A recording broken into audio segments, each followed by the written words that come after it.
होई गणनायक करिबर बदन करहूं अनुग्रह सोई बुद्धि राशि शुभ गुण सदना बंदऊं गुरु पद पदुम पराका सुरुचि सुबास सरस अनुरागा मंगल भवन अमंगल हारी उमा सहित जहि जपत पुरारी सुमिर शिवा शिव पाई पसाऊं वर्णऊ राम चरित चित चाऊं पानी ग्रहण जब कीन महेशा हर्षे तब सकल सुरेशा कवन सो काज कठिन जग माही जो नहीं होई तात तुम पाही राम काज लगी तब अवतारा सुनता ही भयउ पर्वतारा। हे महादेव, इस जगत बाबा, इस जीवन बाबा, न कोई कार्य कठिन है, न ही कोई कार्य संभव है भैया। सारे कार्य सरल और संभव हो जाते हैं बाबा अगर आपकी कृपा हो जाए। बहुत धूम धड़ाके से सीताराम जी का विवाह हुआ।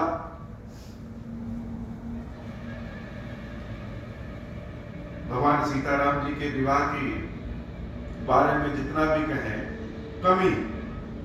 विवाह हो गया, विवाह होकर के चारों भाई अपनी अपनी पत्नियों को लेकर के अयोध्या पहुंचे। असली कथा तो अयोध्या की शुरू होने वाली है। सीता मैया का जब विदाई हुआ तो किसको क्या कहें, सब लोग रो रहे हैं। विदाई का क्षण ऐसा होता ही है कि जिसको जितना विस्तृत करें उतना ही कम। बस यह जान लीजिए कि सब तो सब, जो पक्षी, जो तोता, जो मैना देवी जानकी का स्नेह पाते थे, वो सब भी सीता की विदाई को देख करके रोने लगे। चारों भाई, चारों बंधुएं अयोध्या पहुंचते हैं। और अयोध्या का क्या हालचाल है? जब ते राम ब्याही घर आए, नित नव मंगल मोद बधाए। जब से राम जी विवाह करके आए, जैसे लगे कि रोज नई नई खुशी मिल रही। एक खुशी पूरी होती तब तक दूसरी खुशी मिल जाए, दूसरी खुशी पूरी होती तब तक तीसरी खुशी मिल जाए। आनंद की कोई सीमा ही नहीं कि कितना आनंद मिल रहा है। और एक केवल भगवान श्री राम, लक्ष्मण, भरत, शत्रुघ्न कोई नहीं, संपूर्ण अयोध्या वासी, संपूर्ण ब्रह्मांड वासी आनंद में। सीताराम जी के विवाह की गाथा सुन करके, गा करके हम लोग जब आनंद में आ जाते हैं तो उस क्षण में कितने लोग आनंद में रहे हो। तो जब से प्रभु श्री रामचंद्र जी ब्याह करके घर पे आए, नित नव मंगल मोद बधाए। रोज नया मंगल हो जाए। भुवन चारे दस भूतन बारी, सुकृत मेघ बरसहि सुख बारी।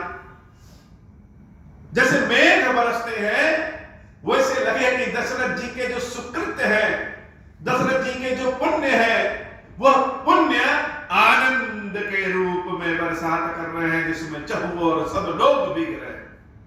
भुवन चारि दस भूधर बारी, सुकृत मेघ बरसहि सुख बारी।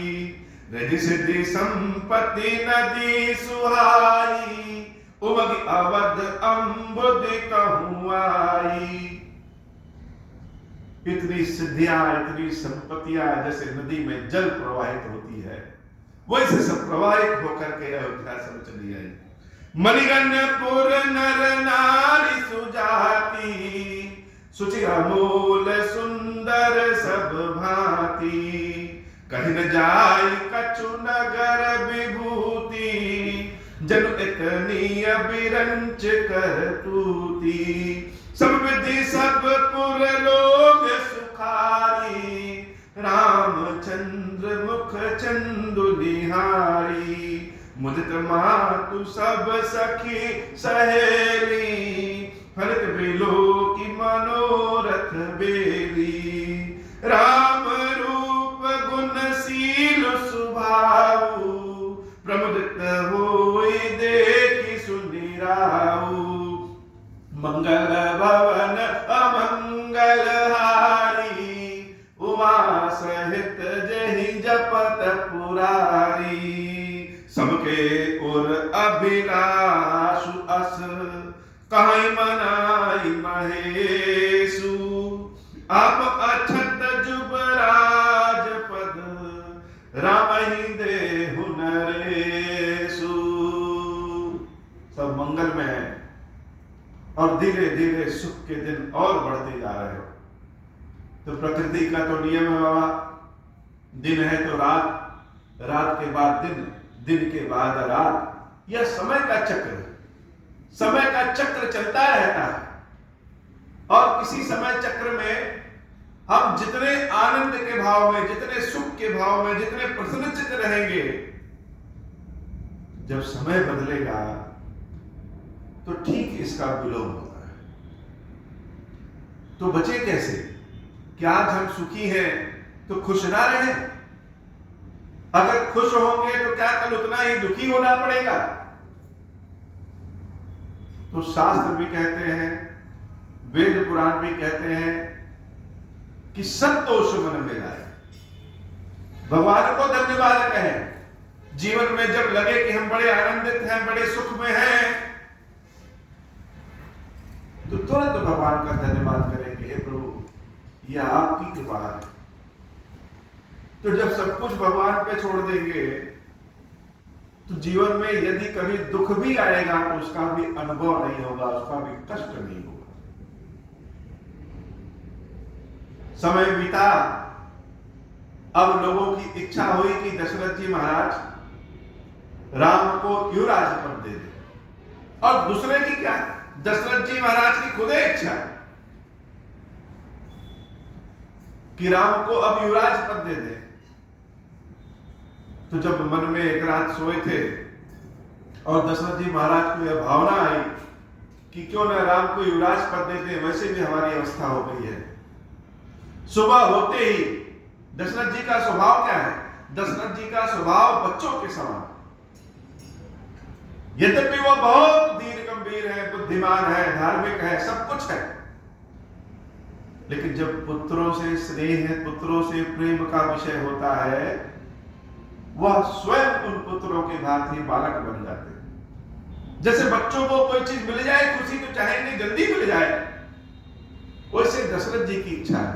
मन में आया कि जनता की भी चाह है कि राम को युवराज बना दे, तो सुबह होते ही दौड़ करके कहां गए? अपने गुरुदेव के पास गए।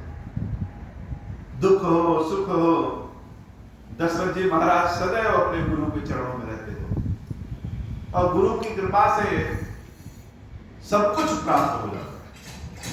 वशिष्ठ जी महाराज से कहे कि गुरुदेव मन में इच्छा है कि राम जी को युवराज बनाए, तो कोई देख करके बताइए दिनचर्या, कोई दिन, कोई पत्रा कि किस दिन राम को युवराज पद दे, राज्याभिषेक करे। गुरुदेव कह रहे हैं कि हे दशरथ जी, जिस समय मंगल विचार मन में आ जाए, शुभ कार्यों का कोई समय नहीं। ऐसा कार्य जिससे परोपकार हो, जिससे संसार का भला हो, उसके लिए जोग लगन ग्रह तिथि नहीं देखी जाती। जब शुभ कार्य कर दे वही सही है। तो जब आपके मन में आ गया तो युवराज पद दे दीजिए राम को, परेशानी क्या है? सबका भाव इसी में है, सबका आनंद इसी में है। गुरुदेव वशिष्ठ तो ज्ञानी है, ध्यानी है। आने वाले समय की सुगबुगाहट को गुरुदेव वशिष्ठ पहचान रहे। दशरथ जी महाराज बड़े प्रसन्न चित्त होकर के महल में आते हैं और सबको आदेश देते हैं कि राम जी के राज्याभिषेक की तैयारी करें। कभी कभी हम इतने प्रसन्न होते हैं, दूसरों पे इतना विश्वास कर लेते हैं, कुछ कुछ अपने पद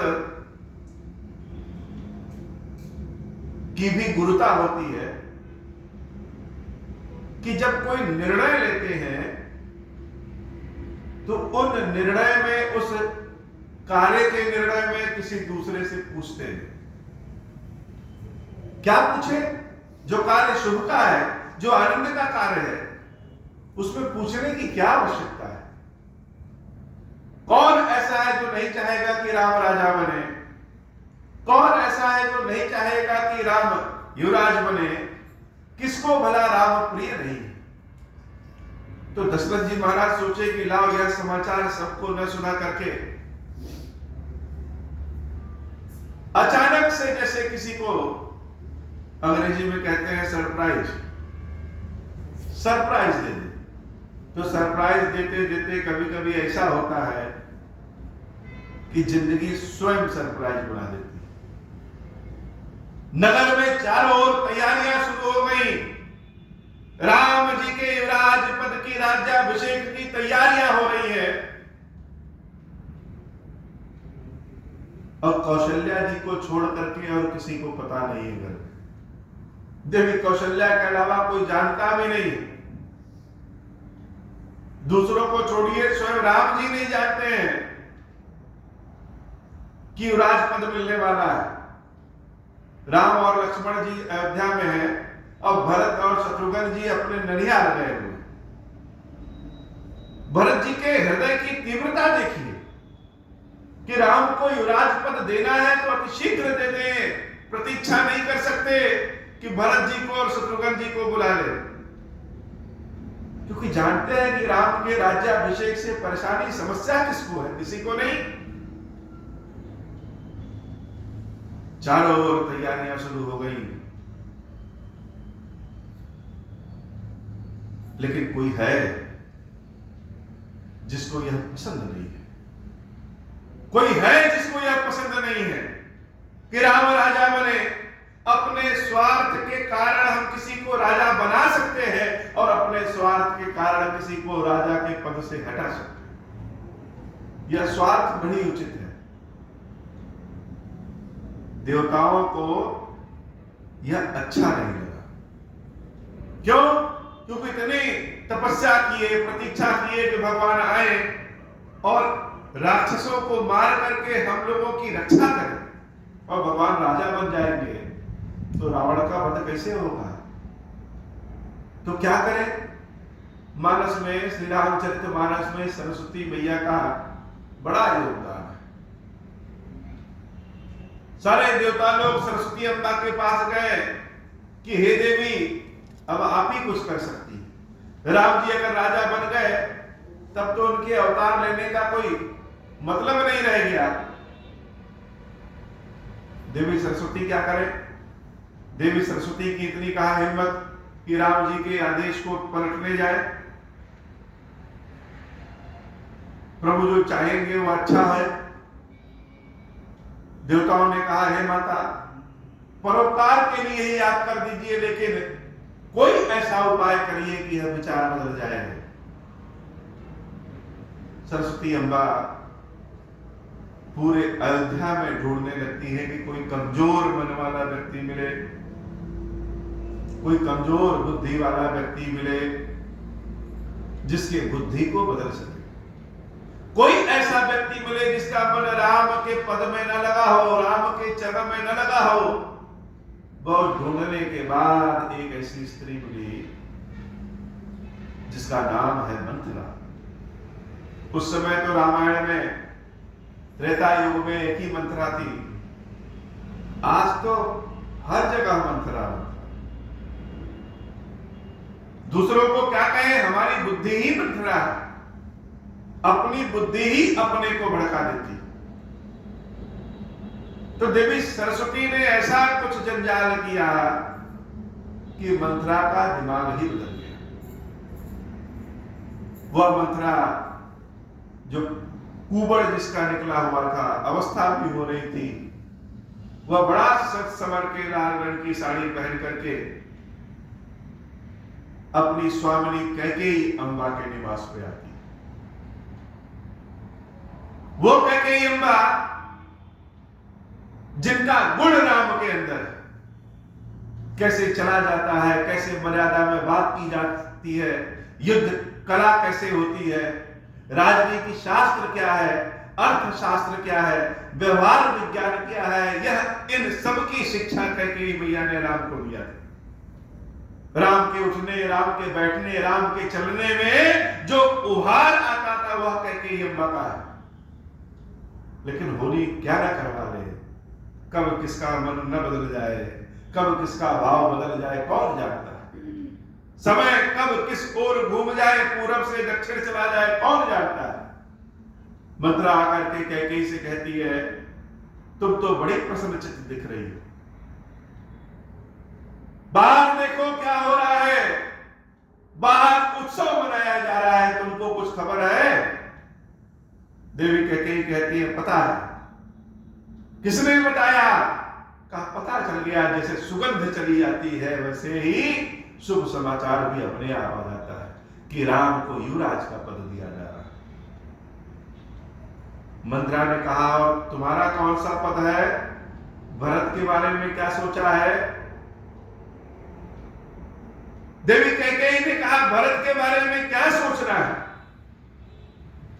जैसे राम है वैसे भरत है, राम की छाया भरत है। राम अगर युवराज बनेंगे तो भरत तो उनकी सेवा करेंगे। मंत्रा ने कहा, और कौशल्या के बारे में क्या विचार?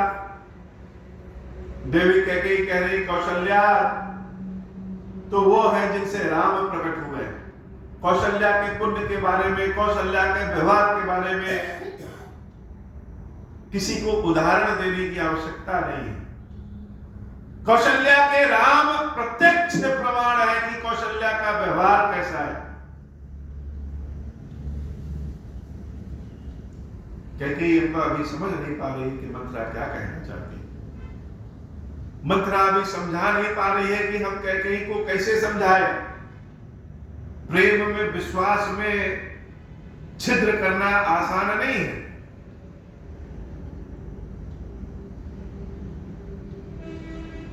मंत्रा ने कहा, क्या राम तुम्हारे अपने हैं? देवी कैकेयी कहते हैं, राम ही तो अपने हैं, और संसार में अपना कौन है? राम ही तो अपने हैं। मंत्रा कहती है, हे देवी, अपना और अपने जैसा में अंतर होता है। जिसको तुम सोच रहे हो कि वो अपना है, वो अपना नहीं, अपने जैसा है। अपना तुम्हारा कोई है तो अपना सिर्फ तुम्हारा भरत है, महाराज दशरथ भी तुम्हारे अपने नहीं है। कैकेयी ने कहा कि आगे कोई बात कहोगी मंत्रा तो तुम्हारी जिह्वा काट लेंगे। मेरे कान राम के और दशरथ के विपक्ष में कुछ सुनना नहीं चाहते।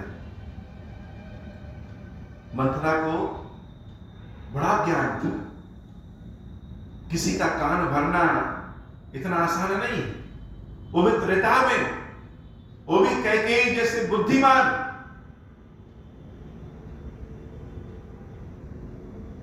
लेकिन हम ना होने में ही होना ढूंढ लेते। ना होने में होना कैसे? जैसे हम कहें कि यहां हनुमान जी दिख नहीं रहे,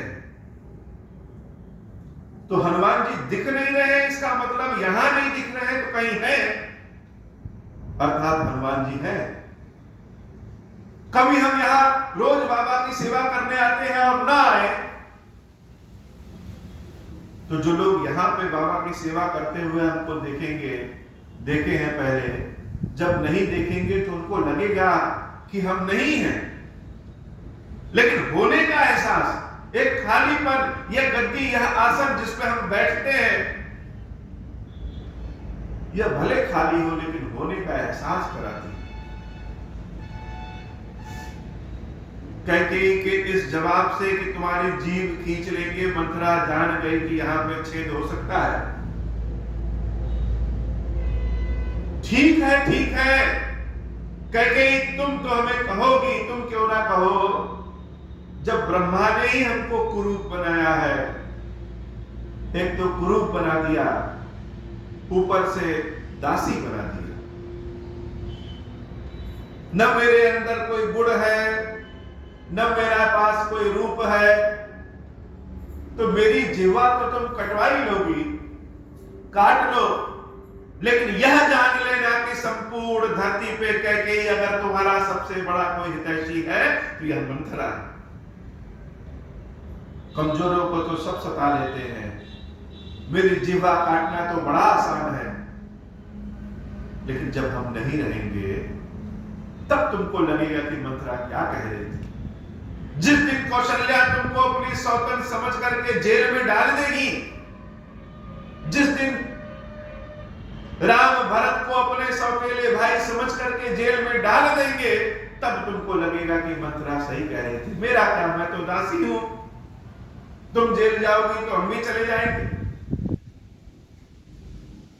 ब्रह्मा जी ने जब यह पद दिया, यह कुरूपता दी, तो हम क्या उम्मीद कर सकते? ऐसा कह करके मंथरा जैसे रो रही है, रोने का नाटक करने लगी। कैकेयी को भी एक बार लग गया कि शायद ये सत्य कहे। भला आज तक कोई सौतन किसी सौतन का भला किया है? जो कौशल्या तुम्हारा करेगी वह तो इंतजार कर रही है। कैकेयी सोचो कि उसने महाराज दशरथ को अपने ऐसा बस में किया है कि युवराज पद की राज्याभिषेक तब हो रहा है जब भरत नहीं है। भरत आ जाते तब हो सकता था, लेकिन यह समय चुना गया। कौशल्या ने ऐसा जाल फैलाया है कि दशरथ उसमें फंस गए हैं और तुम्हारा बुद्धि ही नहीं काम कर रहा है। बहुत तरह की उठा पटक हुई हो। कहते हैं ना कि संगति सदैव अच्छी होनी चाहिए। गंगा जल को भी अगर कीचड़ में मिला देंगे तो अंततो गत्वा कीचड़ का गुण आ ही जाएगा। बहुत रगड़ा रगड़ी हुई, तब कैकेयी की जैसे आंखें खुला कि सत्य कह रही है यह। राज्याभिषेक तो तब भी हो सकता था जब भरत आ जाए, तो हो सकता है ये लोग रास्ते में ही भरत की हमारी हत्या करवा दें, सत्य बात है। तो अधीर हो गई कैकेयी। अब समझ में नहीं आ रहा है, जब बुद्धि हमारी नाश की ओर बढ़ती है तो हम अधीर हो जाते हैं। क्या सत्य है, क्या असत्य है, ब्रह्मजाल ऐसा फैलता है इंद्रजाल के समान कि हम समझ नहीं पाते। कैकेयी अम्बा मंथरा से कहती है, हे मंथरा, सत्य बात तुमने कहा। महाराज दशरथ ने भी मुझे नहीं बताया कि राम का राज्याभिषेक है। न कौशल्या ने बताया कभी कि राम का राज्याभिषेक है। और समय भी ऐसा चुना कि जब भरत और शत्रुघ्न दोनों नहीं है। सुमित्रा को तो कुछ पता ही नहीं, सुमित्रा से कोई लेना देना नहीं, वह तो भोली है, वह क्या समझे। लेकिन तुमने सत्य कहा, तो उपाय क्या है, क्या करें? अब तो लगा मंथरा, क्योंकि मेरी निशाना एकदम सही पे, सही जगह पे लगा। मंथरा का अंग अंग बड़ी ही चालाकी वाला बना है, बड़ी चतुराई वाला बना है। अपनी कुरूपता को भी उसने सामने कर दिया अपने काम निकालने के लिए।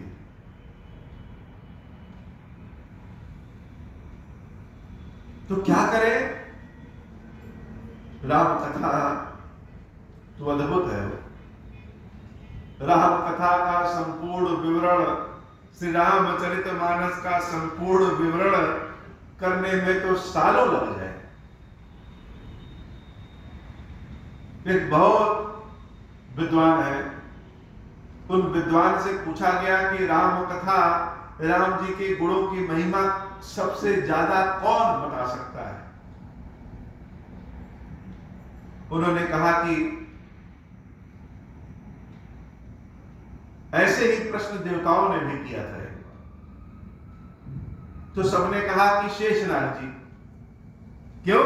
क्योंकि शेषनाग जी के पास अनंत मुख है, 1000 मुख है। तो 1000 मुख से जब राम जी की कथा सुनाएंगे तो जल्दी हो जाए। फिर यह कल्पना और बढ़ गई कि नहीं नहीं, यह तो असत्य है।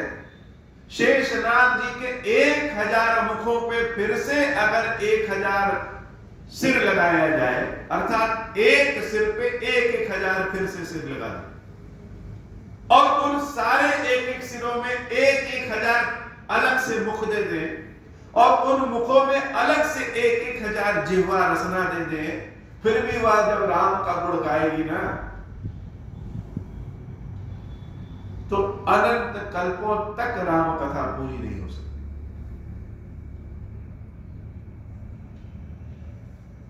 तो जितने भी साधु संत महात्मा कथा विचारक सब कथा को छोटा करके बताते हैं। कौन बता सकता है? इतना कोई बता ही नहीं सकता। इसलिए राम कथा को सुनने का आनंद तब है जब श्रोता स्वयं रामायण के समय को याद करे, आंख बंद कर ले कि क्या क्या परिस्थिति चल रही है। जब मंथरा कैकेयी के पास आई होगी, कैकेयी के दिमाग में, कैकेयी के विचार में, कैकेयी के मन में जब लगा होगा कि राम तो विमुख है, अपने नहीं है, अपनों जैसे, तो क्या स्थिति होगी राजमहल की। मंथरा से पूछा कैकेयी अम्मा ने, क्या करें तुम बताओ, विचार बताओ, क्या करें? मंथरा ने कहा, हे रानी, आज दशरथ रात्रि को तुम्हारे कक्ष में आएंगे। क्यों आएंगे? नीति के कारण आएंगे। वह तुमको बताएंगे कि राम का राज्याभिषेक। आज तक नहीं बताए, लेकिन राजनीतिज्ञ हैं जो भी राजा है, इसलिए आज बताएंगे, स्नेह दिखा करके बताएंगे। उस समय तुम महाराज दशरथ से कहना कि जो 2 वरदान महाराज दशरथ ने दिए थे, वो दोनों वरदान आज शुभ अवसर पे पूर्ण कर दीजिए। तो वरदान में मांगे क्या? एक वरदान मांगना कि राजा भरत को बनाए, भरत को राजपद, और राम को 14 वर्ष का सन्यासियों वाला वनवास। यह बात सुनकर के कैकेयी अम्मा के भी कान हिल गया। भरत को युवराज पद तो ठीक है, लेकिन उसके लिए राम को जंगल भेजने की क्या आवश्यकता है? वो भी 14 वर्ष। मंत्रा ने कहा, राजनीति तुमको समझ में नहीं आ रही, कैकेयी मैं जैसा कह रहा हूं वैसा ही कहो। और काल रात्रि आती है, सारा अयोध्या सब लोग एकदम उत्सव में व्यस्त है, आनंद के भाव में है कि दूसरे दिन राम युवराज बनेंगे। दशरथ जी भी फूल लेकर के, पुष्प लेकर के मुस्कुराते हुए आते हैं देवी कैकेयी के कक्ष में। और जब कक्ष में प्रवेश करते हैं तो उनका रंग ही उड़ जाता है। कैकेयी मोटे वस्त्र पहन करके, काले वस्त्र पहन करके अपने कक्ष में चारों ओर कालीमा करके, अंधेरा करके नीचे भूमि पर लेटी हुई। महाराज बड़ा बनाने का प्रयत्न करते हैं कि हे महारानी, नाराज किस लिए हो? बहुत कहने के बाद रानी कैकेयी कहती है, महाराज बहुत दिनों पहले आपने हमें 2 वचन का दिया था, वह वचन पूर्ण करने का समय आ गया है। महाराज दशरथ कहते हैं, बस इसलिए तुम नाराज हो? तो बताओ क्या चाहिए? तुम्हारे लिए हार ले आ दे, तुम्हारे लिए सोने का महल बनवा दे, या जो कहो वह दे दे। आज तो हम बड़े प्रसन्न हैं, सब दे देंगे। रानी कैकेयी कहती है पहले शपथ लीजिए कि जो मांगेंगे वो मिलेगा। महाराज दशरथ इतने दूर तक सोच ही नहीं सकते थे कि रानी क्या मांगने वाली। पहले शपथ लीजिए कि जो मांगेंगे वह मिलेगा, तब हम अपनी बात बताएंगे। महाराज दशरथ को लगा कि बहुत मांगेंगे, तो सोने का हार, हीरे का हार, रंगमहल। महाराज दशरथ ने कहा रघुवंशी जब एक बार वचन दे देते हैं तो प्राण चला जाए, लेकिन वचन को जरूर पूर्ण करते हैं। जब कैकेयी चारों ओर से आश्वस्त हो गई, तब भी उसने कहा कि राम की शपथ लीजिए। महाराज दशरथ ने कहा राम की शपथ लेने की क्या आवश्यकता है, हम राम के पिता हैं, इसलिए कह रहे हैं कि जो दे कहे हैं वो देंगे, बताओ क्या चाहिए। कैकेयी अम्बा ने जब घात लगाया, जैसे नागिन हो कि समय देखती है कि कब डस लेना है और किस स्थान पे डसना है, कौन सा ऐसा मार्मिक स्थान है जहां डस ले तो पानी भी मांगने की आवश्यकता ना। अब तो चारों ओर अंधेरा, कक्ष में कोई नहीं, जैसे रात्रि नहीं काल रात्रि, समय भी बदल रहा है। महाराज दशरथ अकेले, और कैकेयी ने जब झपट्टा किया कि हे महाराज दो वरदान चाहिए, एक वरदान जिसमें हमारे पुत्र भरत को युवराज पद मिले। महाराज दशरथ युवराज पद भरत को मिले, यह सुनकर के सुसंकित नहीं होते, न ही उनको कोई कष्ट होता है, जैसे राम वैसे भरत। लेकिन जब दूसरा प्रहार कैकेयी ने किया कि भरत को युवराज पद के साथ साथ राम को बैरागी भेष में, सन्यासी भेष में 14 वर्ष का वनवास मिले, अब तो नागिन ने डस लिया और महाराज दशरथ जैसे बेसुध होकर के गिर पड़ते। भरत को युवराज पद तो ठीक है रानी, लेकिन राम को 14 वर्ष वनवास, अरे ठीक है भरत को युवराज बना दो, राम को भी कोई संशय नहीं है, राम को भी कोई कष्ट नहीं है, वह सहर्ष खुशी खुशी भरत को युवराज पद दे देंगे, लेकिन राम को जंगल ना भेजो। कैकेयी कहती है कि कौशल्या ने जो चाल चला है, आज यह कैकेयी उस चाल को उल्टा कर देगी। वो सोचती है कि कैकेयी और कैकेयी के पुत्र को बंदी बना करके कारागार में डलवा देगी। यह दांव उसका उल्टा पड़ गया। महाराज दशरथ, आपने वचन दिया है कि आप पूर्ण करेंगे। महाराज दशरथ ने कहा हे कैकेयी, तुमने पिशाचिनियों की तरह हमको पकड़ लिया है, नागिन की तरह डस लिया है, मैं निरीह हूं, मैं कुछ कर नहीं सकता, लेकिन आज के बाद तुम्हारा कभी मुख नहीं देखूंगा। अभी भी समय है, अपने दूसरे वचन को वापस ले लो, राम को वनवास न भेजो। राम वनवास जाएंगे तो राम अकेले वनवास नहीं जाएंगे, यह संपूर्ण अयोध्या ही वन की तरह हो जाएगी, सबका कष्ट, सबके घर घर में कष्ट फैल जाएगा। कहती तुम क्या सोच मांग रही हो। भरत जब सुनेंगे तो भरत भी नहीं स्वीकार करेंगे। भरत तो दिन रात राम राम राम राम राम राम के ही फेर में है, और जब उनको पता चलेगा कि उनकी मां ने राम को जंगल भेज दिया मेरे युवराज बनाने के लिए, तो भरत भी तुमसे कभी जीवन में बात नहीं करेगा। तुमको भरत का स्वभाव नहीं पता है, मुझे स्वभाव पता है कि हमारा भरत कैसा है। लेकिन जब कानों में मंथरा का सारा विचार घुस लिया है, तो कहां कुछ अच्छा लग रहा है। महाराज दशरथ भूमि पर बेसुध बेहोश होकर के गिर पड़ते हैं, लेकिन कैकेयी एक बार भी उठाने तक नहीं जाती। रात्रि बीत गई, सुबह 5 बजे 4 बजे महाराज दशरथ उठने वाले, बाहर सारे सेवक उनके प्रतीक्षा में खड़े हैं कि महाराज आए और आदेश करें कि क्या काम करना है, लेकिन महाराज दशरथ का किवाड़ा नहीं खुलता है। भीड़ लग गई राजमहल के बाहर।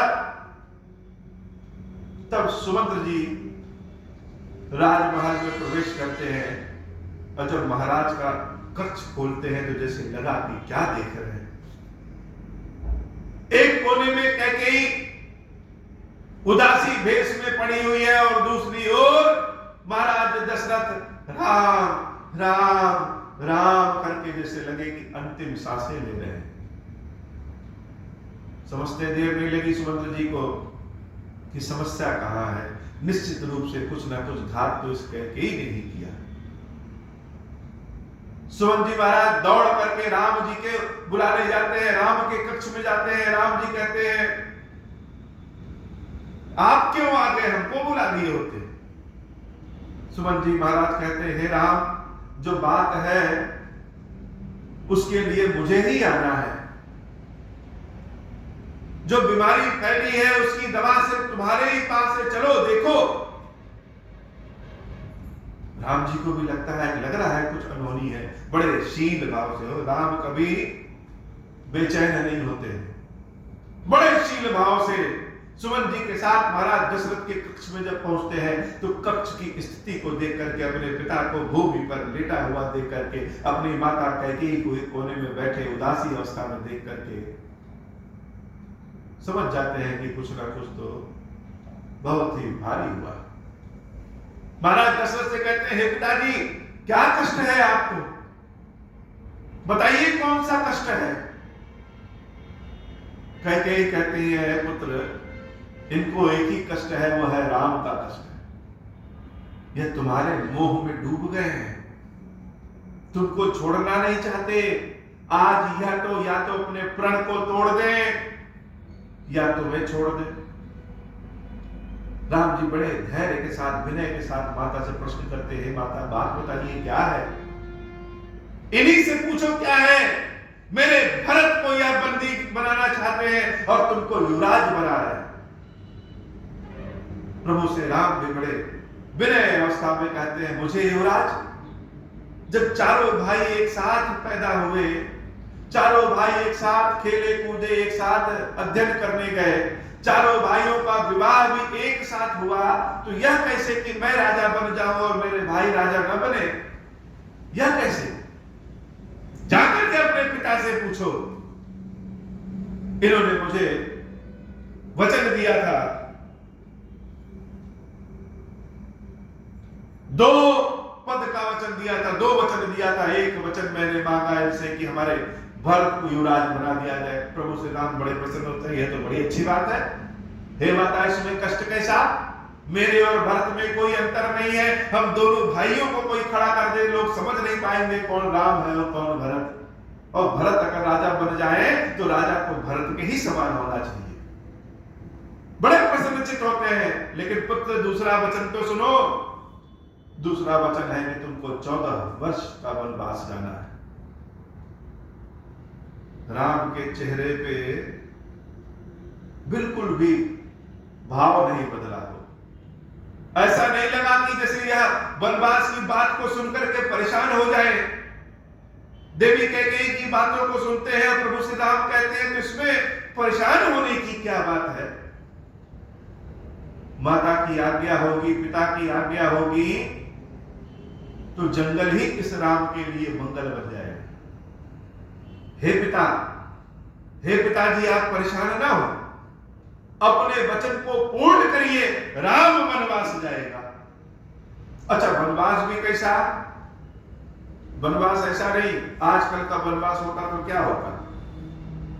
एक तो कोई मानता नहीं, और अगर मान भी जाता तो जंगल में कहीं आलीशान कोठी बना करके आराम से एसी उसी लगा करके 14 वर्ष बितती रह जाए, वो पिकनिक हो जाए और आनंद। लेकिन वनवास कैसा? उदासी वनवास। सन्यासियों का जो विचार, जो भाव होता है वह वनवास। 14 वर्ष तक नगर में प्रवेश नहीं करना, नगर के अन्न को ग्रहण नहीं करना, 14 वर्ष तक उदासी अवस्था में रहना है, राजमहल वाले वस्त्र नहीं पहनना, राजमहल वाले सुख नहीं पहनना, सुख नहीं प्राप्त करना। जैसे राम बने ही हैं, वह तो मन बड़े प्रसन्न हुए कि अच्छा हुआ यह अयोध्या छूटी, चलो जंगल में चले, अपने भक्तों के कल्याण करें। पिता से कहा, है पिताजी आप परेशान ना होइए, भरत को युवराज बनाइए और राम सदैव आपकी बात को, आज्ञा को मान करके जंगल जा रहा है। दशरथ जी महाराज कड़ा रहे हैं कि राम ऐसा ना करो, मेरे वचनों को टूट जाने दो, लेकिन तुम हमारी आंखों के सामने से जाओगे तो दशरथ फिर बच नहीं पाएगा। प्रभु श्री राम तुरंत अपनी माता कौशल्या के घर आते हैं, तुरंत अपनी माता कौशल्या के पास आते हैं और देवी कौशल्या से कहते हैं कि हे माता, आदेश दीजिए, हमको वन जाना है। कौशल्या कहती है, वन? वन किस लिए? अभी तो तुम्हारा युवराज के पद पे अभिषेक होना है और तुम वन क्यों जा रहे हो? किसने कहा है वन जाओ? किसने आदेश दिया है वन जाओ? प्रभु श्री राम कहते हैं, भैया माता ने आदेश दिया है, माता कैकेयी का आदेश है कि राम को 14 वर्ष का वनवास दिया जाए। देवी कौशल्या जब सुनती है तो जैसे लगे कि हृदय में किसी ने जहर घोल दिया है। लेकिन कौशल्या की एक बड़ी खूबी, दुख के भाव चेहरे पे नहीं आते। जितने धैर्यशाली राम है उतने ही धैर्यशाली देवी कौशल्या है। हे पुत्र, अगर तुम्हारी माता ने आदेश दिया है तो तुम्हारे पिता महाराज दशरथ ने क्या कहा है? हे माता, मेरे पिता दशरथ की भी आज्ञा है कि मैं वन में चला जाऊं। जैसे खून के घूंट को देवी कौशल्या, दुख के घूंट को देवी कौशल्या घोट गई और बड़े ही स्थिर भाव से राम से कह रहे हैं, पुत्र, अगर किसी आज्ञा को माता भी दे और पिता भी दे तो दोनों में सबसे पहले माता की आज्ञा को मानना चाहिए। और अगर एक ही बात को माता और पिता दोनों कहें तो बिना विचारे उस कार्य को तुरंत कर लेना चाहिए। आज से जंगल देवता ही तुम्हारे पिता हैं और जंगल देवी ही तुम्हारी माता है। तुम अपने माता पिता की आज्ञा को मान करके वनवास चले जाओ। इतना बड़ा हृदय, इतना बड़ा कलेजा किसको हो सकता है? उसी को जिसको राम प्रकट होते हैं, ऐसे ही माता को राम प्रकट होते हैं। लेकिन कोई है जो इस माता और पुत्र के संवाद को सुन रहा है अपने कानों से और स्वयं भी बेचैन है, स्वयं भी बेचैन है। कोई है जो दूसरे कक्ष में है लेकिन कान तो बाहर है, वो बोलना चाहता है लेकिन मर्यादा के कारण बोल नहीं रहा है। बस मन में यह चल रहा है, सीता मैया दूसरे कक्ष में बैठ करके पिता, माता और पुत्र की बातों को सुन करके अपने पलंग से उतर करके नीचे बैठ जाती। देवी सीता के पैर भूमि में रगड़ रहे हैं। मन में चल रहा है कि राम हमको जंगल ले जाएंगे कि नहीं ले जाएंगे। राम को जंगल जाने से रोके यह भाव नहीं है, राम हमको जंगल ले जाएंगे कि नहीं ले जाएंगे यह भाव। पैर उनके जमीन को खोद रहे हैं। पहली बार बाबा कहते हैं, हे देवी, सीता इतने सुख में पली है कि आज पहली बार उसका नंगा पैर भूमि पे पड़ रहा है। पैरों को अपने रगड़ रही है, धरती को खोद रही है। देवी सीता के पैरों के पाजेब दोनों आपस में बात कर रहे हैं कि लग रहा है सीता का साथ छूटने वाला है, क्योंकि हृदय का स्पंदन उस पैरों के पास पहुंच रहा है और दोनों पाजेब, दोनों पायल को लग रहा है कि अब सीता भी राम के साथ जंगल जाएंगी, और जब सीता राम के साथ जंगल जाएंगी तो हम लोगों का साथ तो सीता से छूट ही जाएगा।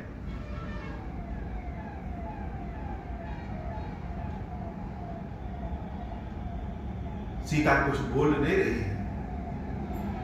देवी कौशल्या ने कहा, पुत्र वधू सीता को तो बता दो, सीता को तो बता दो कि तुम जंगल जा रहे हो। मैं तुम्हारी सारी बनैया ले लेते हूं राम, जब तुम जंगल जाओ तो यह जंगल देवता और जंगल देवी तुम्हारी रक्षा करे। देव पितर सब तुम ही गोसाई, राखहु पलक नयन की नाई, अवध अंगु प्रिय परिजन मीना, तुम करुणा कर धर्म धुरीना, अस विचार सोई करहु पाई, सब ही जियत जहि भेंट हुआई। हे वन देवता, हे वन देवी, ऐसी कृपा करो, तुम ही अब सब कुछ राम के हो, ऐसा विचार करो, ऐसा उपाय करो कि 14 वर्ष के बाद अपने पुत्र से फिर से भेंट हो सके। आशा कितनी बड़ी है। राम अभी जंगल गए नहीं, देवी कौशल्या ने आशा पाल लिया कि 14 वर्ष के बाद राम से फिर से मुलाकात होगी। हे वन देवता, ऐसी कृपा करो। इस अयोध्या में सबके पुण्यों का फल आज पूरा हो गया है। सब कर आज सुकृत फल बीता, भयं कराल काल विपरीता। सबके पुण्यों का फल आज पूरा हो गया, इसलिए यह अयोध्या अब काल का ग्रास बनने वाली है। बहुविध बिलपि चरण लपटानी, परम अभागिनी आप ही जानी। राम के चरणों को पकड़ लेती है कौशल्या, बहुत विलाप कर रही है, बहुत विलाप कर रही है और राम के पैरों को पकड़ लेती कि हे पुत्र, तुम्हारे सारे कष्ट इस कौशल्या को मिल जाए और तुम जैसे जाओ वैसे वापस भी आ जाओ। दारुण दुसह दाह उर व्यापा, बरन न जाय विलाप कलापा। राम उठाई मात उर लाई, कहे मृदु बचन बहुर समुझाई। रामचंद्र जी जब देवी कौशल्या के इस दारुण दुख को देखते हैं तो उठा करके हृदय से लगाते हैं और बहुत मीठे मीठे वचन बोलते हैं कि समाचार ते समय सुन सिय उठी अकुलाई। हे माता, कष्ट न करो, तुम्हारा आशीर्वाद ऐसा है कि जंगल में भी यह राम सुख भोग करेगा। जिसकी किस्मत में ही सुख लिखा हो, वह चाहे जंगल में हो और चाहे सोने का महल में हो, सुख तो उसको ढूंढते ढूंढते चला आता है। तो हे माता, कष्ट ना करो, यह राम दुख के लिए नहीं बना है। इस राम को तुम्हारा आशीर्वाद है। यह राम जहां रहेगा वही सुखी रहेगा और बहुत लोगों को सुखी भी करेगा। अब तो सीता मैया से सुना नहीं गया, रहा नहीं गया, दौड़ करके चली आती है। समाचार ते समय सुन सिय उठी अकुलाई, जाई सासु पद कमल जुग बंदी बैठ सिरुनाई। जा करके अपने सासू के चरणों को पकड़ करके वही बीच में बैठ जाती है। अब नहीं रहा गया, अब तो लग रहा है कि सत्य में राम जंगल जा रहे हैं, और राम जंगल जा रहे हैं तो सीता को लेके जाएंगे कि नहीं ले जाएंगे। राम का भाव देख करके तो नहीं लग रहा है कि अपनी सीता को साथ में जंगल ले जाएंगे। चलन चाहत बन जीवन नाथू, कहे सुकृति सन होई हम साथू। होठ पर बढ़ा रहे हैं कि हे नाथ, यह सीता भी आपके साथ चलना चाहती है, यह सीता भी आपकी सेवा करके अपने पुण्य को बढ़ाना चाहती है। यह सीता तो आपके साथ जाएगी, या तो शरीर और प्राण दोनों के साथ जाएगी, या शरीर यही रह जाएगा और प्राण निकल करके तुम्हारे साथ चला जाएगा। लेकिन यह सीता तुम्हारे बिना नहीं रह सकती। अपने सुंदर सुंदर नेत्रों से देवी सीता अश्रु जल बहा रही हैं और उनकी दशा को देख करके प्रभु श्री राम सीता से कहते, हे देवी, बहुत सुंदर शब्द का उपयोग किया कि तात सुनहु सिया अति सुकुमारी। देवी कौशल्या कहती है, देवी कौशल्या ने सीता से कोई काम नहीं कराया, दिए की बाती भी वह उनसे उठाने को नहीं करती है। सीता इतनी सुकुमारी है। तात सुनहु सिया अति सुकुमारी, सास ससुर परिजन ही प्यारी। यह सीता सास को, ससुर को, हर व्यक्ति को बहुत प्यारी है। पिता जनक भूपाल बनी, जिसके पिता जनक की तरह हो, जिसके ससुर स्वयं महाराज दशरथ, जिसके लिए इंद्र भी अपना सिंहासन छोड़ देते हैं, जिसके पति तुम स्वयं राम है, वह सीता तो बड़ी आज्ञाकारी और गुणकारी है। हे राम, यह सीता जंगल कैसे जाएगी? इतनी सुकुमारी है। सीता बार बार विलाप कर रही है, मुख से आवाज नहीं निकलना चाहते हैं, होठ पड़पड़ा रहे हैं कि राम, हमको भी तुम्हारे साथ जंगल जाना है। धरती को अपने नाखूनों से खोद रही है, बेचैन है। राम तो समझ रहे हैं कि सीता भी जाना चाहती, तो रोके कैसे इसको? तो पहले भय दिखा करके कि हे सीता, बन हित कोल किरात किशोरी, रची बिरंच विषय सुख भोरी। जंगल तो जंगलियों के लिए बना है, किरातों की जो सुख नहीं जानती हैं, कोल भीलों की लड़कियां जो सुख नहीं जानती हैं, वह जंगल में रहती हैं, वह जंगल उनके लिए बना है। तुम तो बड़ी सुकुमारी हो। बंदर का चित्र देख करके भी भयभीत हो जाती है। सुर सुर सुभग बनज बनचारी, डावर जो की हंस कुमारी। अस विचारी जस आयस होई, मैं सिख देहु जानकी सोई। इसलिए मैं कह रहा हूं कि जानकी तुम क्या करो, जैसा मेरी मैया कह रही है, जैसा कौशल्या मैया कह रही है, वैसा करो। और कौशल्या मैया क्या कह रही है? कौशल्या मैया कह रही है कि हे सीता, तुम अयोध्या में रहो। जब कभी मन करेगा तो अपने मायके चले जाना, और जब कभी मन करेगा अयोध्या चली आना। दोनों ओर घूम फिर के रहो। अब हम लोग का जीवन तो तुम्हारे ही चेहरे को देख के होगा। प्रभु श्री राम की भी कहते हैं कि हे सीता, जब मेरी माता को, मेरे पिता को मेरी जब बहुत याद आएगी, तो मेरे बारे में बात बता करके इनके मन को बहला देना। यह अयोध्या तुम्हारे हवाले है। तुम इस अयोध्या में रहो। 14 वर्ष के बाद राम फिर आएगा। इस जानकी का राम राम से मिलने आएगा। लेकिन सीता देवी तो कुछ बोली नहीं। माता के समक्ष कहने में संकोच है, राम को भी सीता को भी, लेकिन समय ऐसा है कि कहना है।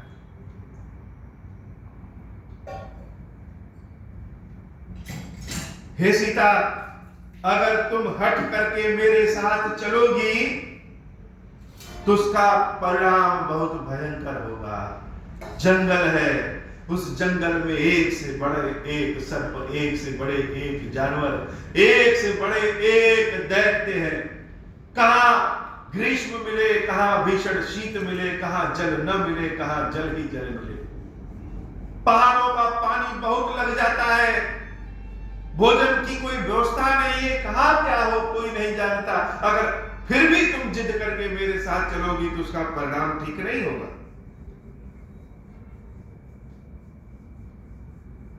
भूमि पर सोना पड़ेगा, बलकल वस्त्र पहनना पड़ेगा। भोजन रोज मिले कि न मिले पता नहीं। तुम ऐसे स्वभाव में, ऐसे स्वरूप में, ऐसे व्यवहार में कभी रही नहीं। बड़े बड़े राक्षस टहलते हैं जो मनुष्य को सीधे खा ही जाते हैं। इसलिए हे सीता, तुम अयोध्या में रहो। देवी सीता कुछ बोल नहीं रही हो, जिससे लगे कि अंदर बहुत बड़ा तूफान है। क्या बोले? आंखों से अश्रु की धारा बह रही है, और बार बार जब प्रभु श्री राम के कहना कि तुम यहीं रहो, तब सीता बोलती हैं।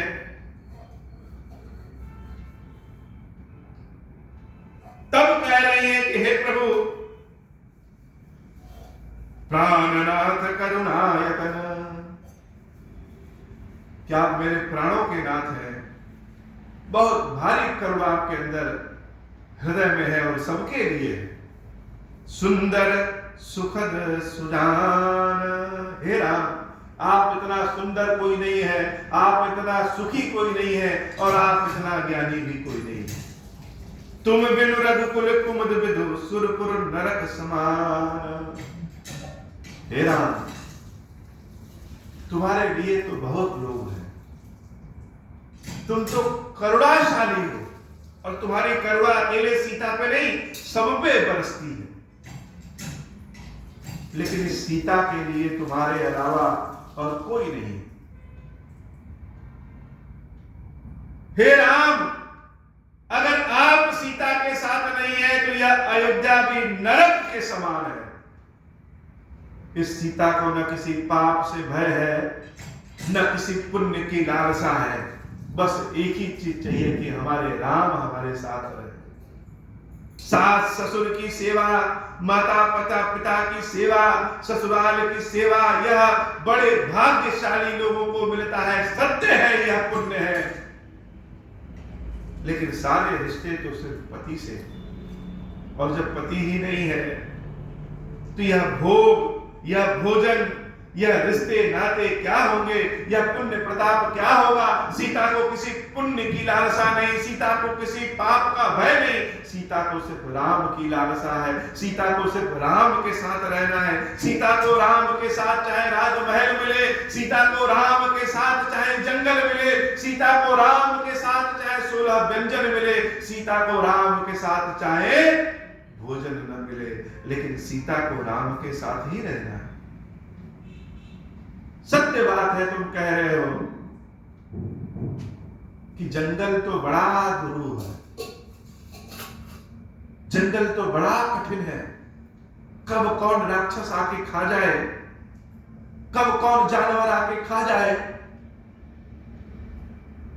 लेकिन यह सीता कोई साधारण स्त्री नहीं है, यह सीता राम की पत्नी है। और सिंह की स्त्री को कोई सियार आकर के खा जाए, हो नहीं सकता। सुख भोजन में नहीं, सुख पलंग पे नहीं, सुख हे राम तुम्हारे मुख को देखने में है। इसलिए जानकी को अगर रोकोगे, यह जानकी का सिर्फ शरीर बचेगा, प्राण तो पखेरु हो जाएंगे। कंद मूल फल अमीय आहारू, अवध सौद सत सरस पहारू। जंगल का कंद मूल फल जो राम के साथ मिले, उसके आगे अयोध्या के सारे स्वादिष्ट व्यंजन भी बेकार है। छिनु छिनु प्रभु पद कमल बिलो की, रहो मुदित दिवस जिन को की। कैसे सीता प्रसन्न होगी। हे प्रभु जब तुम चलोगे, जब तुम्हारे चरणों की यह सीता सेवा करेगी, तो रह रह के तुम्हारे मुखड़े को देखती रहेगी, तुम्हारे चरणों का दर्शन करती रहेगी। यह देख देख के हम प्रसन्न हो जाएंगे, और सीता दुखी नहीं होगी। अपने पति के साथ जंगल में रहना पड़े तो भी कैसा दुख। लेकिन प्रभु वियोग लवलेश समाना। लेकिन हे प्रभु, हे मेरे राम, तुमसे वियोग का एक क्षण भी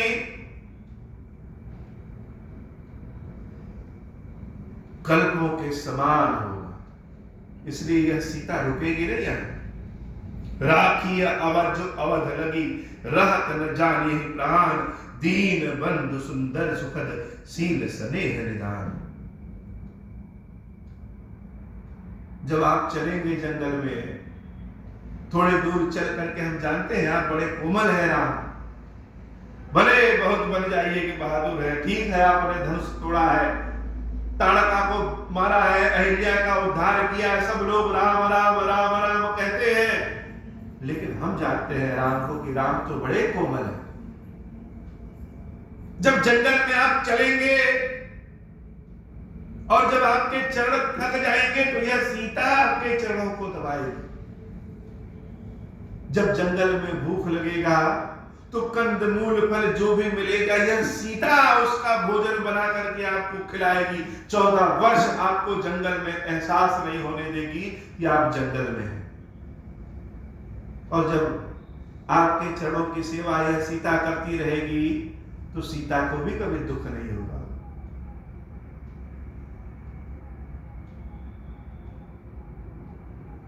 सब महित तरु पल्लव डासी, पाय पलोट ही सबन सिदासी, बार बार मृदु मूर्ति जोही, लागहि तात बयर न मोही। समतल भूमि पर घासों को, पेड़ों के पत्तों को उखाड़ करके हम आपके लिए शैया बना देंगे। रात भर आपके चरण को दबाते रहेंगे और बार बार आपके चेहरे को देखते रहेंगे। गर्म हवा, शीत हवा कुछ हमारा बिगाड़ नहीं पाया। इस सीता को ले चलिए, यह दासी बन करके रहेगी, पत्नी बन करके नहीं रहेगी, सेवा करने के लिए आपके साथ चलेगी। ऐसे वचन कठोर सुनी, जौन हृदय विलान, तो प्रभु विषम वियोग दुख सही पावर प्राण। हे प्रभु, राम से वियोग होना पड़े ऐसा कठोर वचन सुन करके यह सीता मर जाएगी। और आप कह रहे हैं सीता तुम अयोध्या में रहो। बहुत विलाप करके रोने लगी।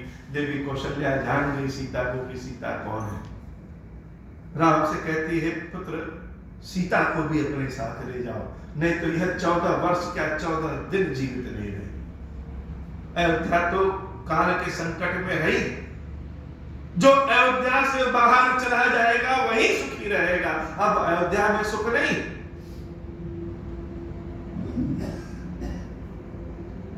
बहुरे पक्ष कही लालू कही रघुपति रघुबर तात, कब ही बुलाए लगाए ही हर्ष निरखेगा।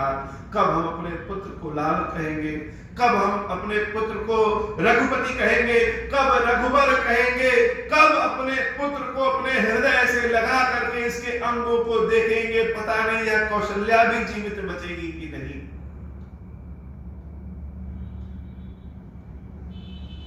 सीता और राम दोनों कौशल्या के चरणों में लिपट जाते हैं।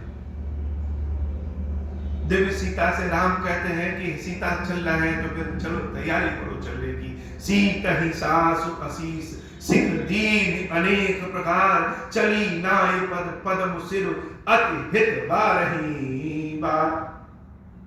पूरे अयोध्या में समाचार फैल गया है कि राम जंगल जा रहे हैं। और जब कच्छ से राम और सीता दोनों जाते हैं, निकलते हैं, तो सारे अयोध्या वासियों को लगता है यह क्या, राम अकेले नहीं सीता भी चली जा रही है। तो सीता तो सुख लेकर के अयोध्या आई थी, और जब सीता अयोध्या से जा रही है तो अयोध्या में सिर्फ दुख ही दुख रहने वाला है। समाचार पहुंचा लक्ष्मण जी के पास। लक्ष्मण जी के पास जब समाचार पहुंचा कि सीता और राम दोनों जंगल जा रहे हैं, बड़े व्याकुल हो गए, बिलखने लगे, उठ के भागने लगे। आए प्रभु श्री राम के पास कि प्रभु आप जंगल जा रहे हैं। प्रभु श्री राम कहते हैं, लक्ष्मण यह अयोध्या अब तुम्हारे हवाले है। भरत आए तो उनको युवराज बना देना, अब हमको विदा करो और अयोध्या का ध्यान रखना। लक्ष्मण जी कहते हैं, प्रभु यह अयोध्या कुछ नहीं, जंगल जा रहे हो तो जाओ, लेकिन यह लक्ष्मण भी तुम्हारे साथ चलेगा। कोई भी तुम उपाय कर लो, तर्क दे दो, लेकिन राम के चरण को यह लक्ष्मण छोड़ नहीं सकता। कोई अयोध्या में जीवित बचे या न बचे, लेकिन यह लक्ष्मण भी तुम्हारे साथ जाएगा। अब लक्ष्मण को प्रभु श्री राम से ज्यादा कौन जानता है, और लक्ष्मण के बिना तो राम रह भी नहीं सकते। लक्ष्मण तो वह है जो कभी मुख खोल करके कहते नहीं है, लेकिन राम जानते हैं कि राम बिना लक्ष्मण के नहीं रह सकते हैं। लक्ष्मण और राम के प्रेम का कोई तुलना नहीं है किसी से हो। लक्ष्मण के बारे में कहने के पहले राम को किसी से पूछना नहीं, किसी से बोलना नहीं है। लक्ष्मण को कहते हैं कि लक्ष्मण खड़े रहो तो लक्ष्मण खड़े रहेंगे, लक्ष्मण बैठ जाओ तो बैठ जाएंगे, लक्ष्मण प्रश्न नहीं करेंगे कोई।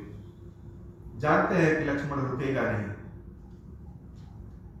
अगर मेरे साथ चलना चाहते हो तो जाओ, सुमित्रा माता से आज्ञा लेकर के आओ। अब तो लक्ष्मण जी के हृदय में संकोच आ गया कि सुमित्रा मैया अपने पुत्र के स्नेह में आकर के कहीं रोक दी तो क्या होगा? लक्ष्मण तो फिर भी जाएगा। अरे लोग यही कहेंगे ना कि माता की आज्ञा नहीं मानी, लेकिन राम ने कहा है कि अपनी माता से आशीर्वाद लेकर के आओ, इसलिए जाना तो पड़ेगा ही। लक्ष्मण जी दौड़ करके अपनी माता सुमित्रा के पास पहुंचते हैं। जब पूरी मैया सुमित्रा का मुख देखते हैं तो लगता है कि अब तो गड़बड़े हो जाएंगे, लग रहा है हमको जाने नहीं देंगी। विदा मांगते हुए संकोच कर रहे हैं कि हे माता विदा दीजिए, जंगल जाना है। देवी सुमित्रा तो जान रही है, समाचार तो उन तक भी पहुंच गया है। समुझ सुमित्रा राम सिय रूप सुशील स्वभाव, नृप स्नेह लकी धुरे उसे पापनी दीन कुदाव की। लग रहा है पापनी कैकेयी ने कुछ अपना दांव चल दिया है,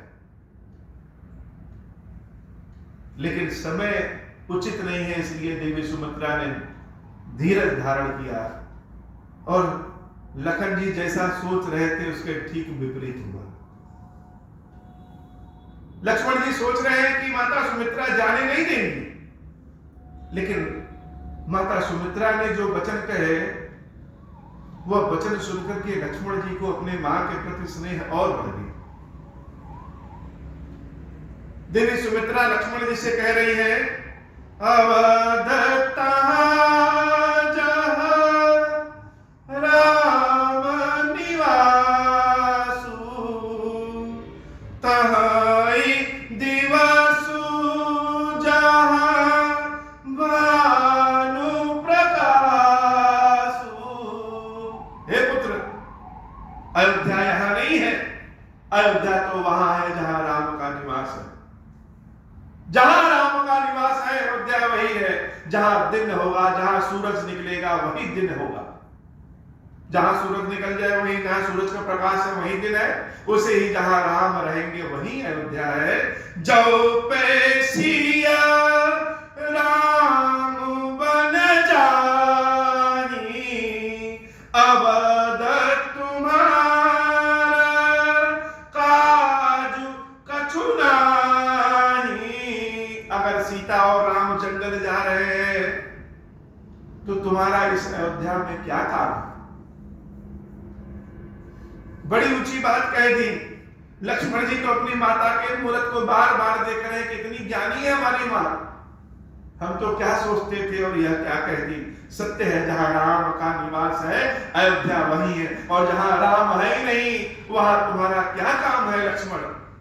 गुर पितु मातु बंधु सुर साई, से यही सकल प्राण की नाई। आज से तुम्हारे गुरु, तुम्हारे माता पिता सब कुछ सीता और राम है। और जैसे लोग अपने प्राणों की रक्षा करने के लिए तत्पर होते हैं, वैसे ही तुम राम और सीता की सेवा करने के लिए तत्पर रहना। पुत्र, राम प्राण प्रिया जीवन जी के, स्वार्थ रहित सखा सबही के। राम तो अपने प्राणों से भी प्रिय सभी के हैं। बिना स्वार्थ के अगर कोई कृपा करता है तो वह राम है। हे पुत्र, उस राम की तुम सेवा करना। पूजनीय प्रिया परम जहाते, सब मनि हई राम के नाते। अस जिय जानी संग बनु जाए,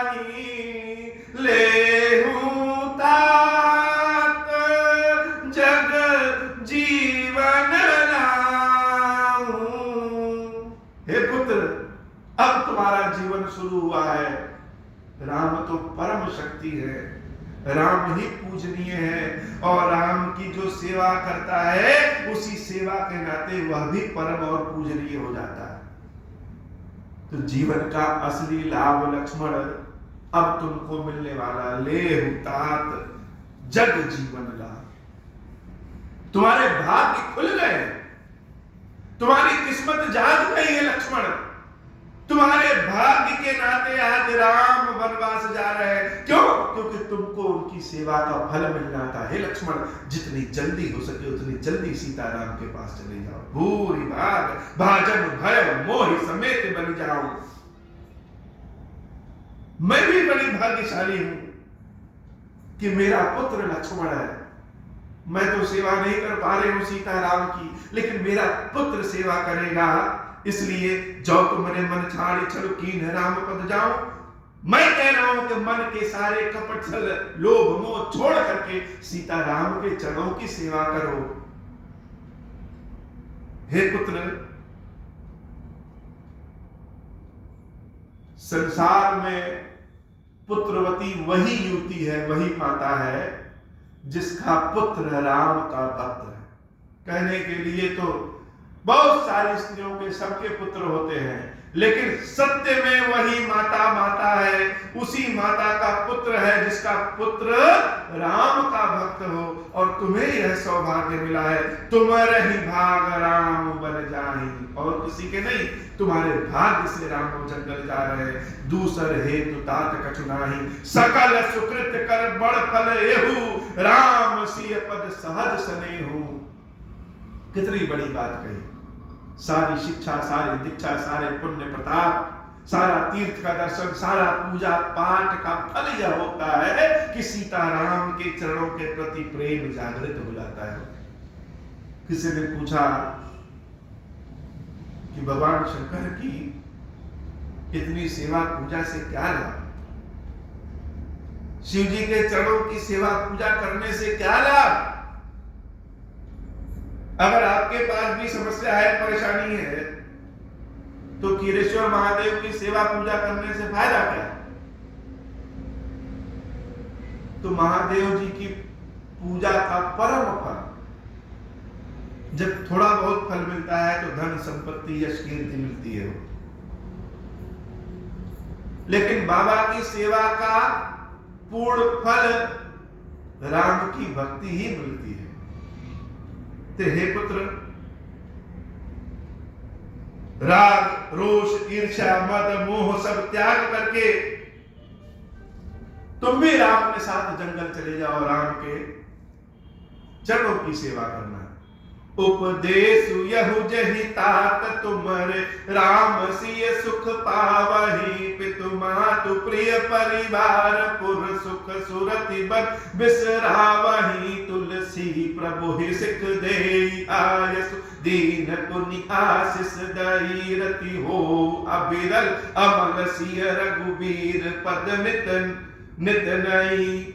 अपने परिवार, अपने माता, अपने पिता, अपने राज सब चीज को छोड़ करके सीताराम के साथ चले जाओ। मातु चरण सिरुनाई चले, तुरंत संकित हृदय बागुर विषय तुराई। मानव भाग मृग भाग। लक्ष्मण जी अपनी माता की बातों को सुन करके बड़े से संकित हो गए। अरे हमारी माता तो इतनी ज्ञानी है, कहीं ऐसा ना हो यह ज्ञान क्षण भर का हो। कभी कभी होता है मन में वैराग्य आता है कि सब दुनिया बेकार है, जीवन बेकार है, सब असत्य है। इन सबको छोड़ करके भगवान के चरणों में अपने समय को लगाना चाहिए। तब तक खटाक से मैसेज आ जाता है कि आपके अकाउंट में 1 लाख रुपए आ गए। बस तुरंत वही मन बदल जाता है, फिर से आदमी विचारधारा में पहुंच जाता है। तो लक्ष्मण जी सोचते हैं कहीं ऐसा ना हो कि माता तो भी बहुत बड़ी बड़ी बातें कही हैं, फिर से हमारा मुंह देख करके बदल जाए। इससे पहले जैसे जितनी जल्दी हो सके भाग लो। तुरंत प्रणाम किया, और जैसे किसी फंदे को तोड़ा करके कोई बछड़ा बहुत तेज से भाग जाता है, वैसे कूदते हुए, उलाछे लेते हुए लक्ष्मण जी महाराज तुरंत वहां से भाग करके श्री रामचंद्र जी के, सीताराम जी के चरणों में पहुंच जाते हैं। सीता, राम, लक्ष्मण तीनों जंगल की ओर बढ़ते हैं। दशरथ जी ने आदेश दिया सुमंत्र जी को कि रथ से लेके जाओ और जानकी को रोक लो। जानकी नहीं मानेगी तो जंगल ले जाओ, 2-3 दिन जंगल घुमा करके वापस ले आना, वह डर जाएगी जंगल को देख करके। रथ पे जब सीता, राम, लक्ष्मण जब बलकल वेश धारण करके बैठते हैं, सारी अयोध्या की जनता उस रथ के पीछे राम राम राम राम, कोई रोक नहीं रहा है।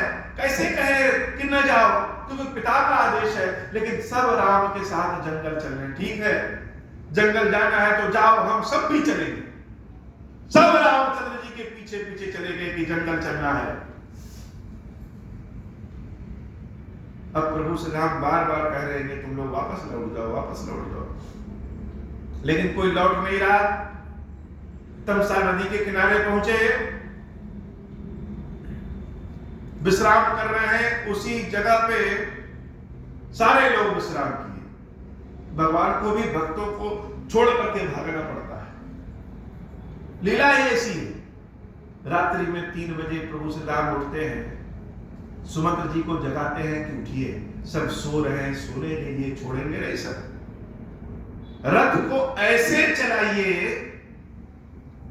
कि लोग उठे तो देख ना पाए कि रथ किस दिशा में गया है, घोड़े का और पहिए का कोई निशान न बने। सुमंत महाराज जी उठते हैं और रथ को ऐसे गोल घुमाते हैं और राम, लक्ष्मण, सीता को लेकर के चले जाते हैं। सुबह सारी जनता विकल होकर के उठती है कि राम राम किस ओर गए? तो रथ के पहिए को देखो, रथ के घोड़ों के चिन्ह देखो किधर गए, उधर हम लोग दौड़ कर चले। लेकिन कोई समझ नहीं पाता है कि रथ का पहिया और घोड़ों का पैर के निशान कहां है। सब व्याकुल हो जाते हैं, जान जाते हैं कि अयोध्या और अयोध्या वासियों के जीवन में अब संकट ही संकट है। राम जिसको छोड़ दे उसकी दिशा और दशा तो अपने आप खराब हो जाएगी। प्रभु श्री राम पहुंचते हैं गंगा जी के किनारे, जंगल में, जहां प्रयागराज के पहले निषाद राज जी का राजपाट वहां चलता है।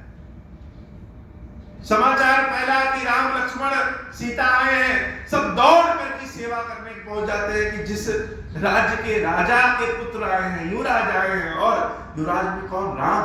राम से तो सब परिचित है, सब दौड़ करके आते हैं। लेकिन जब राम को इस वेशभूषा में देखते हैं तो निषाद राज को भी दुखित हो जाते हैं। नगर में प्रवेश नहीं कर सकते। एक बरगद के वृक्ष के नीचे सीताराम, लक्ष्मण बैठते हैं। सारे जंगली वही दोनों में भर भर के कंद मूल फल जल लेकर के आते हैं, कांवर भर भर के ले आते हैं। लेकिन राम सबसे पहले बट के पेड़ का दूध मंगाते हैं। जब बट के पेड़ का दूध आता है तो उस दूध को अपने बालों में लगा करके बाल को जटा बनाते हैं। सब देखते हैं, जैसे लगता है कि यह कष्ट राम के जीवन में नहीं, हम सबके जीवन में है और अभी प्राण निकल जाएंगे। बहुत तो कहते हैं कि यह प्राण भी निकल क्यों नहीं रहा है जो इस कष्ट को प्रभु को देख रहे हैं। अपने सुंदर बालों में जब प्रभु श्री राम दूध लगा करके जटा बनाते हैं तो सबकी आंखों से जैसे आंसू नहीं, खून निकल रहा है। देवी सीता भी बड़ी दुखित है। आज तक कभी राम को ऐसे कष्ट में देखे नहीं। लक्ष्मण जी महाराज सोच रहे हैं कि ऐसा तीर चलाए कि ब्रह्मांडे समाप्त हो जाए। लेकिन यही तो रामचरित है कि सब दुख को धारण किए। सबसे सुखी कोई है तो प्रभु श्री राम। माता से कहा कि हे माता, आपका आशीर्वाद है कि राम के जीवन में दुख कभी हो ही नहीं सकता। चाहे इत्र लगाएं अपने अपने बालों में तेल लगाए अपने बालों में, या वृक्ष का दूध लगाए, दोनों एक समान है। खुशी तो राम के हृदय में है, सोने के महल में रहना पड़े चाहे बट वृक्ष के नीचे।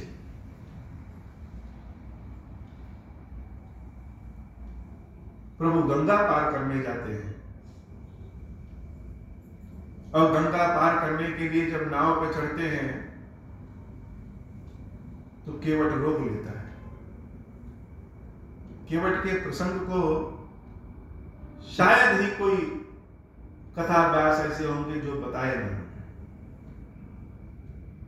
लेकिन केवट के प्रसंग को सुनने से ज्यादा समझने की आवश्यकता है। प्रभु कह रहे हैं कि चढ़ने के नहीं क्यों नहीं दे रहे हो भाई? केवट कहता है प्रभु आप तो बड़े जादूगर हैं, एक पत्थर पे आपने पैर रखा तो वह स्त्री बन गई, कहीं मेरे नाव पे पैर रखेंगे तो वो भी स्त्री बन जाएगी, तो हम जिएंगे खाएंगे क्या? घर से भी बाहर कर दिए जाएंगे। तो उपाय क्या है?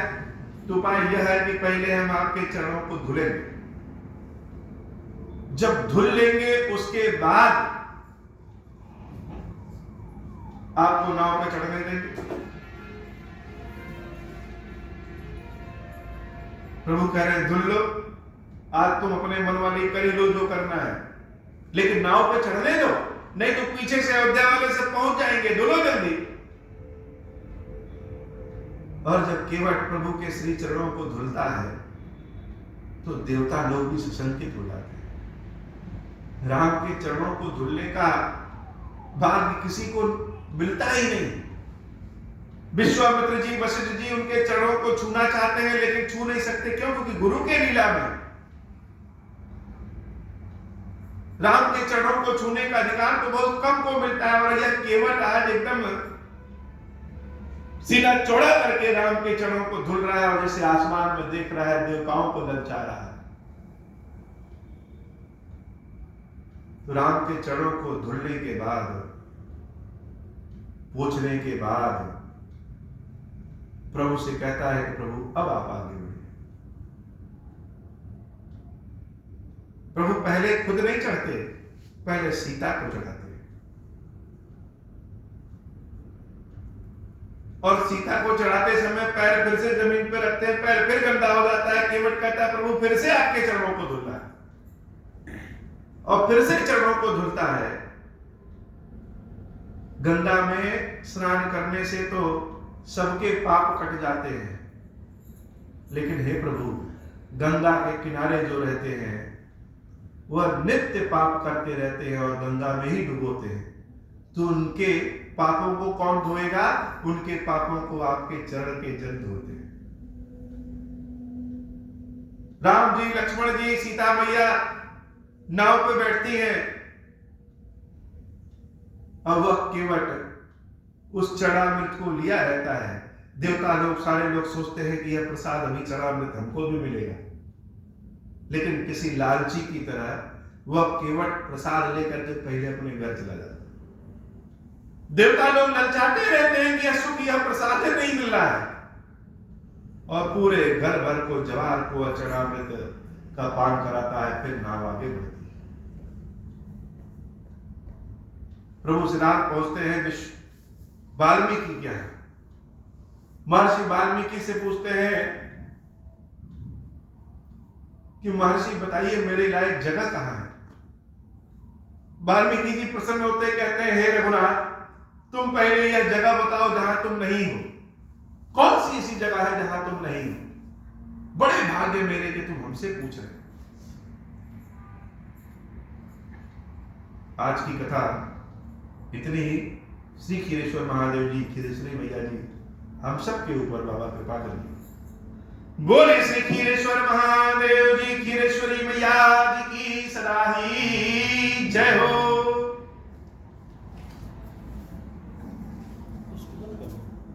खीरेश्वरम, हे भगवान शंकर, आप ऋण, पातक, दुर्भाग्य और दरिद्रता की निवृत्ति के लिए तथा संपूर्ण पापों का नाश करने के लिए मुझ पर प्रसन्न होइए।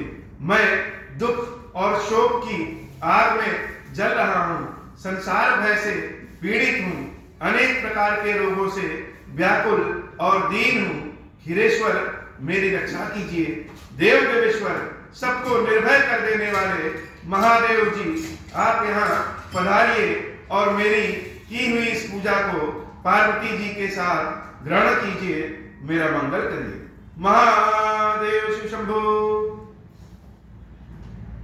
रामायण जी की कीर्ति कलित ललित सियपी की, गावत ब्रह्मादिक मुनि नारद, वाल्मीकि विज्ञान विशारद, सुख सनकादि शेष अनुसारद, बरणी पवन सुत कीरतनी की, आरती श्री रामायण जी की, कीर्ति कलित ललित सियपी की, गात वेद पुराण अष्टदश, छौ शास्त्र सब ग्रंथन को रस, मुनिजन धन संतन को सर्वस, सार आदि समंत सबही की, आरती श्री रामायण जी की, कीर्ति कलित ललित